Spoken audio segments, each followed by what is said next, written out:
Right now, Greenland is covered with Russian and Chinese ships. খবর সংযোগের সাপ্তাহিক হাইলাইটে আপনাদের স্বাগতম। From the standpoint of national security, and Denmark is not going to be able to do it, I can tell you. দেখুন, Donald Trump গ্রিনল্যান্ডের পেছনে পড়েছেন কেন? কারণ আছে ভাই। 1 নম্বর, আর্কিটেক্টকে কৌশলগত অবস্থান, রাশিয়ার চীনের দিকে নজর রাখা যায়। নাম্বার 2, বিরল খনিজ সম্পদ যেগুলো আধুনিক প্রযুক্তির জন্য মাস্ট বি দরকার। নাম্বার 3, জলবায়ু পরিবর্তনের নতুন শিপিং রুট খুলছে। এখন ট্রাম্পের deputy chief of staff Steven Miller বলে বসলেন, ডেনমার্কের অধিকার প্রশ্নবিদ্ধ, আমরা সামরিক শক্তি ছাড়াই গ্রিনল্যান্ড নিয়ে নিতে পারি। একই আচমকা কথা তিনি শুনালেন। শুনে ইউরোপের 7 দেশের নেতারা একসাথে জয়েন্ট স্টেটমেন্ট দিলেন। তোরা এটাই পারো, জয়েন্ট স্টেটমেন্ট ছাড়া তখন কোনো, আমেরিকা ছাড়া তখন কোনো, এই যে ফানি এভাবে হয়ে যাব। তিনি বললেন, গ্রিনল্যান্ডের ভবিষ্যৎ ঠিক করবে শুধু ডেনমার্ক আর গ্রিনল্যান্ডের জনগণ। ডেনমার্কের প্রাইম মিনিস্টার তো একদম ফায়ার হয়ে গেলেন। ফায়ার হয়ে লাভ নাই, আমেরিকার কাছে যে মাল আছে তোমার ফায়ার কি, তোমরা ফানি ঢেলে দিব। তিনি বললেন, ন্যাটো বন্ধুর উপর আক্রমণ মানে দ্বিতীয় বিশ্বযুদ্ধের পরে পুরো সিকিউরিটি সিস্টেম শেষ। We need Greenland for national protection. They have a very small population. এবার খবর আছে গ্রিনল্যান্ডের ট্রাম্প কাকু নামছে সৈন্য নিয়ে।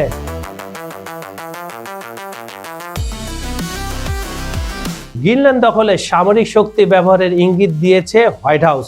মার্কিন প্রেসিডেন্ট ডোনাল্ড ট্রাম্পের দাবি, ডেনমার্কের অধীনে আধা স্বায়ত্তশাসিত এই দ্বীপটি এখন আমেরিকার জন্য জাতীয় নিরাপত্তার প্রশ্ন। বিবিসিকে হোয়াইট হাউস জানায়, লক্ষ্য পূরণের সব পথই বিবেচনা আছে, প্রয়োজনে সেনাবাহিনীও। এক দারুণ হুমকি দিয়ে রাখলো কে? আমেরিকা। এর জবাবে ইউরোপের 6 দেশ ডেনমার্কের পাশে দাঁড়িয়ে কড়া অবস্থান নেয়। ডেনিশ প্রধানমন্ত্রী মেট ফ্রেডরিকসনের হুঁশিয়ারি দিয়ে বললেন, কি বললেন? গ্রিনল্যান্ডের হামলা মানে ন্যাটোর কফিনে শেষ পেরেক। এই শেষ পেরেক অনেক আগে তোমার পুতিন মামু দিয়ে গেছে, কারণ ফেরেক আর নাই। উত্তেজনা বাড়িয়েছে ভেনেজুয়েলায় সাম্প্রতিক মার্কিন অভিযান এবং সামাজিক যোগাযোগ মাধ্যমে ছড়িয়ে পড়া আমেরিকার গ্রিনল্যান্ড ম্যাপ নিয়ে। ট্রাম্পের উপদেষ্টা স্টিভেন মিলার স্পষ্ট করে বলেন, গ্রিনল্যান্ড আমেরিকার অংশ হওয়া উচিত। বিশ্ব এখন প্রশ্ন করছে, আমেরিকা কি সত্যি গায়ের জোরে গ্রিনল্যান্ড দখলের পথে হাঁটছে? সময় তা বলে দিবে। আর আপনারা জানাবেন আমাকে কোথায়? কমেন্টে।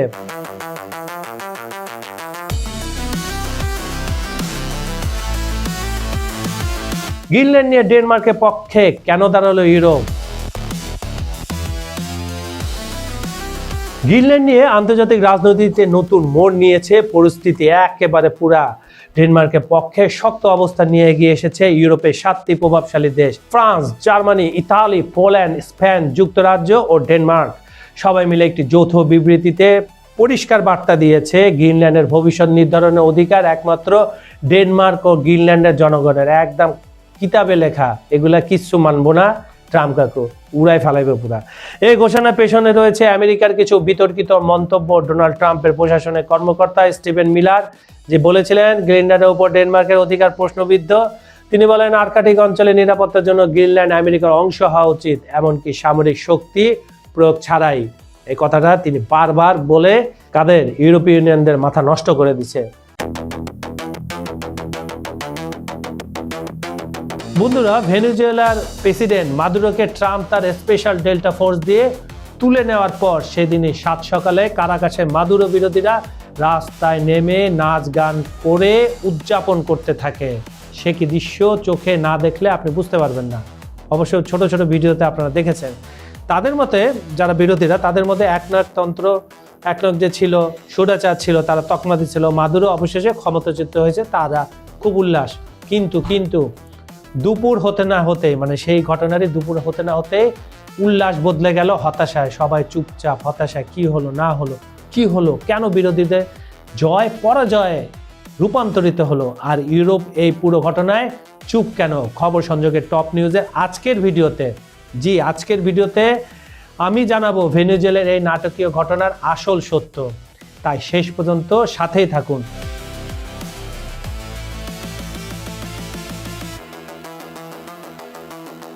চলুন তাহলে শুরু করি ভেনেজুয়েলা ট্রাম্পের চমকপ্রদ গেম প্ল্যান, যা সবাইকে হতবাক করে দিল।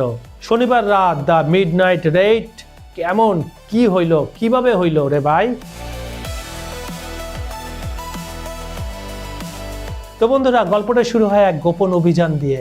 যা ইতিমধ্যে সারা বিশ্বে তোলপাড় সৃষ্টি করেছে আপনার চোখ এড়ায়নি। আপনার ছোট্ট মোবাইলে স্ক্রিন স্ক্রল করতেও এই দৃশ্যটা, এই ঘটনাটা আপনার চোখের সামনে এসেছে। তাও আমি আবার বলছি, মার্কিন বিশেষ বাহিনী ডেল্টা ফোর্সের মাত্র 200 জন সদস্য রাতের অন্ধকারে ভেনেজুয়েলায় প্রবেশ করে ফেলেন। টার্গেট কি ছিল? President Nicolas Maduro. এবং বিশ্বাস করুন, অপারেশনটা ছিল হলিউড মুভির মতো একেবারে নিখুঁত। বিরোধী নেতা রিকার্ডো হাউসম্যান এটাকে বলেছেন অসাধারণ সামরিক কৌশল। মাদুরোর রক্ষী বাহিনী অনেকে নিহত, কিন্তু একজন মার্কিন সৈন্য মারা যায়নি, তাদের গায়ে ফুলের টোকাও পড়েন, একদম এভাবে নিয়ে আসছে। সকালে পুরো ভেনেজুয়েলা উৎসব মুখর, মানে তার বিরোধীরা। মানুষ ভাবলো অবশেষে মুক্তি পেলাম সেই সৌর শাসকের কাছ থেকে। কি ফুর্তি লাগে, মিষ্টি বিতরণ, কেক খাওয়া খাওয়ি, নাচানাচি, লাউড স্পিকারের সাউন্ড দিয়া। কিন্তু এখানে শুরু হলো আসল নাটক। কারণ বাবা, এখানে তো ট্রাম্প কাকু আছে। যখন সবকিছু উল্টে গেল, কেন, কি হলো, অনেক প্রশ্ন, তাই না বন্ধুরা?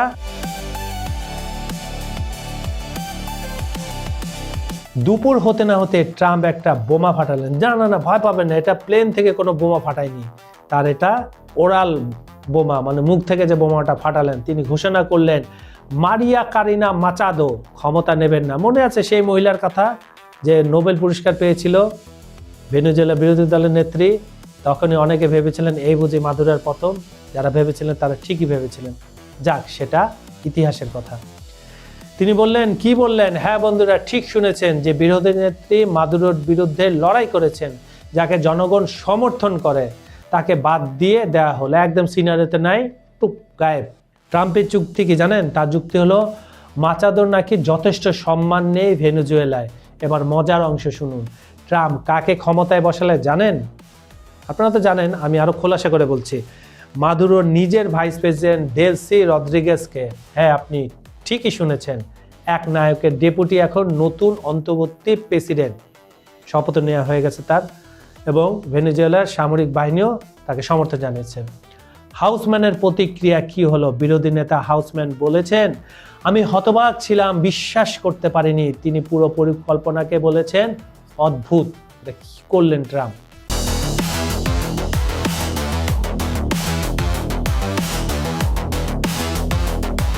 5 জানুয়ারি 2026 সকাল 11টা, কারাকাসের প্রেসিডেন্সিয়াল প্যালেসে স্প্যানিশ কফি নিয়ে গল্প করছিলেন ভেনেজুয়েলার প্রেসিডেন্ট নিকোলাস মাদুরো। সামনে বসা চীনা প্রতিনিধি দল। টেলিগ্রামে পোস্ট দিলেন মাদুরো, চীনের সাথে আমাদের বন্ধন অটুট, সুখে দুঃখে আমরা এক। কিন্তু সন্ধ্যা 7টায় আমেরিকান স্পেশাল ফোর্স ঢুকে পড়ল প্যালেসে।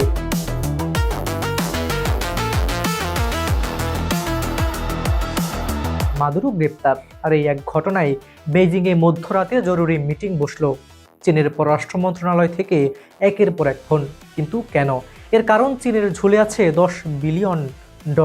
এর মানে বাংলাদেশি টাকায় প্রায় 1,10,000 কোটি টাকা।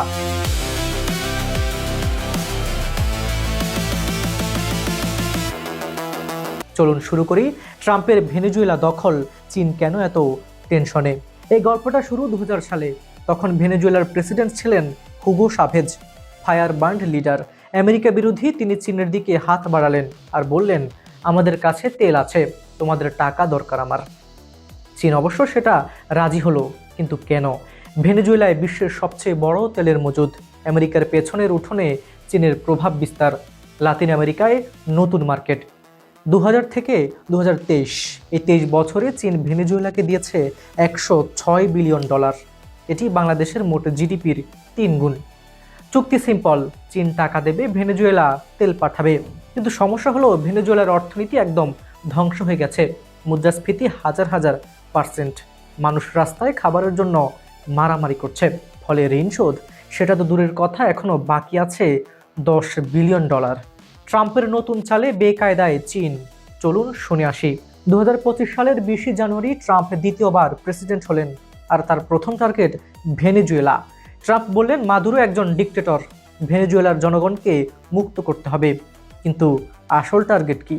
ভেনেজুয়েলার তেল কন্ট্রোল করা, চীনকে লাতিন আমেরিকা থেকে বের করে দেওয়া, আমেরিকান ডমিনেন্স দেখানো, এবং হঠাৎ করেই মাদুরো গ্রেপ্তার। বেজিং তো হতবম্ব। চীনের স্টেট মিডিয়া লিখল, এটা নগ্ন সাম্রাজ্যবাদ। পররাষ্ট্রমন্ত্রী ওয়াং ই বললেন, কোনো দেশ নিজেকে বিশ্বের পুলিশ ভাবতে পারে না। আর মজার ব্যাপার হলো চীনের সোশ্যাল মিডিয়ায় যারা ট্রাম্পের এই মুভকে সাপোর্ট করছিল তাদের পোস্ট ডিলিট হয়ে যাচ্ছে। চীনা সেন্সরশিপ কাজ করছে ফুল স্পিডে, কারণ চীন চায় না তার জনগণ ভাবুক যে বাইরের কোনো শক্তি এসে সরকার পরিবর্তন করতে পারে। এটা বেইজিংয়ের জন্য বিপজ্জনক নজির। সবাই কিছু না কিছু হারায়, তবে একটি জিনিস নিশ্চিত, এই ঘটনার পর চীন আরও সাবধানী হবে। ভবিষ্যতে যেসব দেশে বিনিয়োগ করবে সেখানে নিরাপত্তার জন্য আরও কঠোর শর্ত দেবে। তো প্রিয় দর্শক, এই ছিল ট্রাম্পের ভেনেজুয়েলা মুভ আর চীনের টেনশনের পুরো গল্প। এর মূল কথা, চীন ভেনেজুয়েলায় $10 বিলিয়ন ঝুঁকিতে ফেলেছে। ট্রাম্প দেখাতে চান আমেরিকা এখনও সুপার পাওয়ার, চীন পাল্টা চাপ দিতে পারে রেয়ার আর্থ দিয়ে। শেষ পর্যন্ত সবচেয়ে বেশি ক্ষতি হবে ভেনেজুয়েলার জনগণের। এখন আপনার মতামত, আপনি কি মনে করেন আমেরিকার এই রেজিম চেঞ্জ পলিসি ঠিক, নাকি প্রতিটি দেশের নিজস্ব সমস্যা তাদের নিজেদেরই সমাধান করা উচিত? কমেন্টে আপনার গুরুত্বপূর্ণ মতামত জানান। সুপ্রিয় দর্শক, ভিডিওটি ভালো লাগলে লাইক করুন, শেয়ার করুন। বিজ্ঞাপন ও প্রমোশনের জন্য ডেসক্রিপশনে দেওয়া নাম্বারে যোগাযোগ করতে পারেন। খবর সংযোগের ভিডিওগুলো পৃথিবীর কোন প্রান্ত থেকে দেখছেন, Bangladesh, Bharat, America, Europe, UK, Canada, Australia, New Zealand, মধ্যপ্রাচ্য, যেখান থেকেই দেখুন না কেন, আমরা আপনার মতামত শুনতে চাই। আজ এই পর্যন্তই। কাজল হায়দারের রিপোর্টে হাবিবুর রহমান নিশান, খবর সংযোগ।